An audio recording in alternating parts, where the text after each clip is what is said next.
ব্যবসা করতে পুঁজি লাগে না, এই পুঁজি আমার কথাটা ভুল বুঝবেন না, ব্যবসা করতে পুঁজি লাগে না বলতে আমি বোঝাচ্ছি মানে লাগবে অনেক পরে, প্রথমেই টাকা লাগবে না। আমাদের অনেক ভালো আইডিয়া থাকার পর আমরা বলি কি যে টাকা নাই বলে আমরা ব্যবসাটা করতে পারি, ইস টাকাটা থাকলেই হতো, কিন্তু টাকাটা থাকার আগে যে তুমি যে ব্যবসাটা করবা সেই ব্যবসার নাম কি দিবা, পণ্য কি হবে, রেজিস্ট্রেশন কি হবে, ট্রেড লাইসেন্স কি হবে, এগুলো করতে হাজার 1200 টাকা লাগে।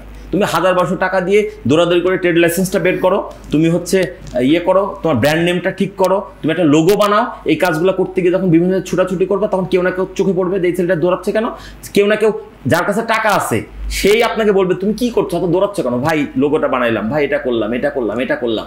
যখন দেখবে তোমার মধ্যে একটা স্পিড আছে, কোনো না কোনো ম্যানেজমেন্ট তোমাকে নিজের থেকে সে বলবে তোমার আটকে আছে কোথায়, টাকার অভাবে, যাও আমি তোমাকে টাকা দিচ্ছি, করো। ওই যে বললাম একটু আগে, মহাপ্রকৃতি মিলন ঘটিয়ে দেয়। আপনার কাছে আইডিয়া আছে, আরেকজনের কাছে হয়তো মানে আইডিয়াল মানি পড়ে আছে।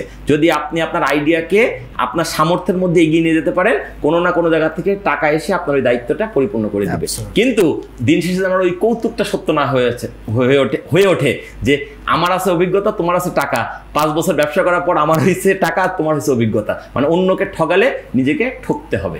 সো আমরা যেন অন্যকে না ঠগানোর মানসিকতা নিয়ে রাখি। ব্যবসা করতে হলে আপনাকে মানুষের সমস্যার সমাধান করতে হবে।